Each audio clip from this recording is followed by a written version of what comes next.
Alright guys, so this is an in-depth tutorial on solving this complicated circuit.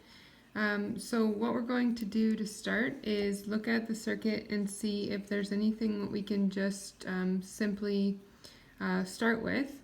So typically you kind of start farthest away from the source, the battery, and as you're moving along you kind of put dotted boxes around each section of the circuit that you're working with.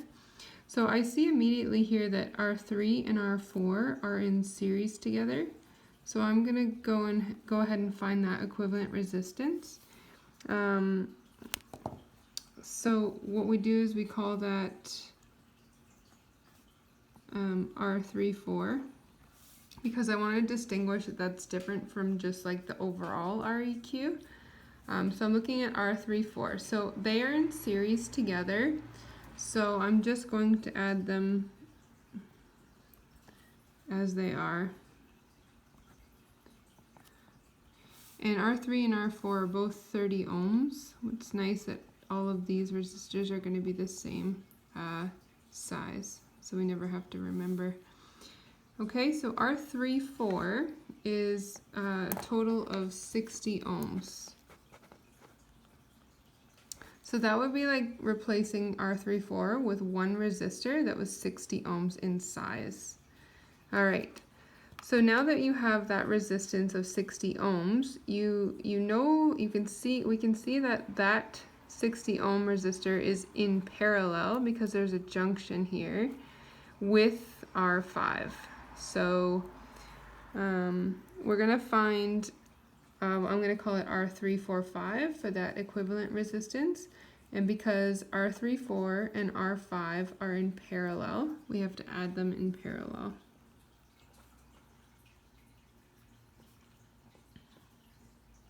So our parallel rule is 1 over R345 equals 1 over R34 plus 1 over R5.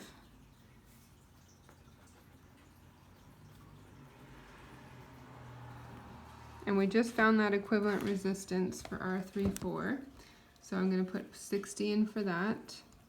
And now I have two fractions with different denominators. So I have to find the lowest common denominator to add them together. And that's 60.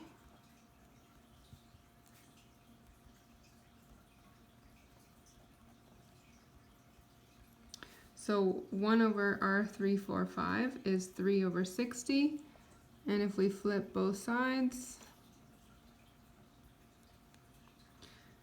we get 20 ohms for R345. So I'm going to put a box around R345. I'm going to use a different color because it might get confusing. So R345 is actually just 20 ohms. And that 20 ohms is now in series with R2. So now I can find R2345, I guess I'll call it.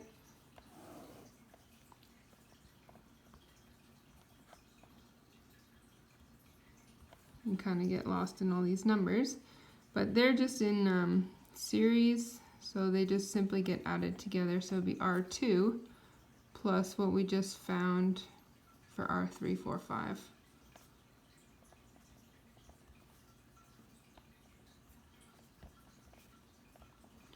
So R2345 is 50.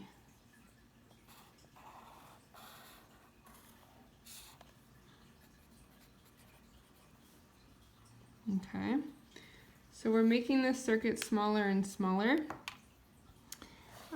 If you want to redraw the circuit, I'll do that down below here. I'm going to show you what I've turned this into.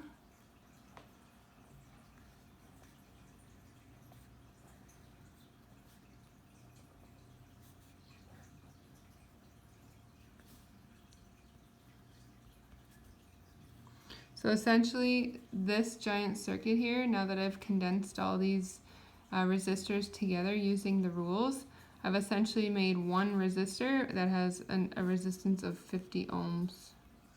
and that's in series with R6. And then the result of those two together will be in parallel with R1. So let's find our 2, 3, 4, 5, 6.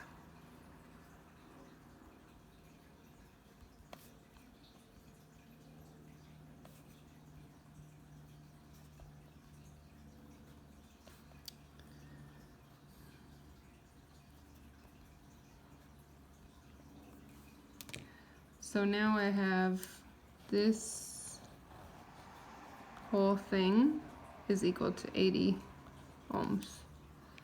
And that 80 ohms is now in parallel with R1. So I can finally find my total equivalent resistance by adding those in parallel.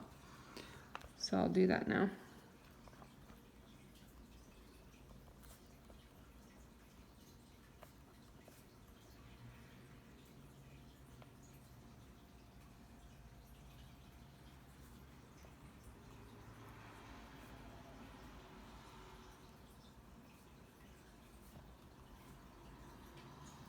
So 1 over 30 and 1 over 80, they're not the same denominator. I have to find a common denominator, which would be 240.